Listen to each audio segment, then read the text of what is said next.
যারা নাশকতা চালাচ্ছে তারা ছাত্র নয়, বিএনপি জামাত শিবির, তাদের কোনোভাবেই ছাড় দেওয়া হবে না বলে হুঁশিয়ারি দিয়েছেন ডিএমপি কমিশনার হাবিবুর রহমান। রোববার রাতে ডিএমপি মিডিয়া সেন্টারে তিনি এসব কথা বলেন।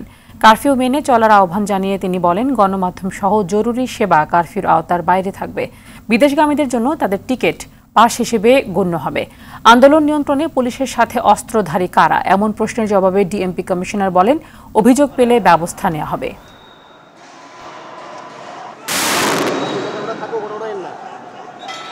এই ধরনের কোনো কিছু আমাদের নজরে আসেনি। যদি এসে থাকে, যদি কমপ্লেন হয়, অবশ্যই আমরা তাদের বিরুদ্ধে আইনানুগ ব্যবস্থা গ্রহণ করব। আমাদের ব্যবস্থা গ্রহণ কোনো ছাত্রীর বিরুদ্ধে নয়, আমাদের ব্যবস্থা গ্রহণ সন্ত্রাসীদের বিরুদ্ধে, নাশকতাকারীদের বিরুদ্ধে, অগ্নিসংযোগকারীর বিরুদ্ধে, পুলিশ হত্যাকারীর বিরুদ্ধে। তাদেরকে বিন্দুমাত্র ছাড় দেওয়ার কোনো প্রশ্নই আসে না।